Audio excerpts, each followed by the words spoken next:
कृपाकरज्जगद्व्यापी श्रीकरः शङ्खशोभितः समुद्रकोटिगम्भीरो देवता प्रीतिदः सदा सुरपतिर्भूतपतिर्ब्रह्मचारी पुरन्दरः आकाशवायुमूर्तिश्च ब्रह्ममूर्तिर्जले स्थितः ब्रह्मा विष्णुर्दृष्टिपालः परमोऽमृतदायकः परमानन्दसम्पूर्णः पुण्यदेवः परायणः धनी च धनदाता च धनगर्भो महेश्वरः पाशपाणिः सर्वजीवः सर्वसंसाररक्षकः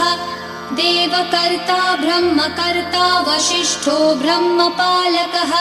जगत्पतिः सुराचार्यो जगद्व्यापी जितेन्द्रियः महामूर्तिर्विश्वमूर्तिर्महाबुद्धिः पराक्रमः सर्वबीजा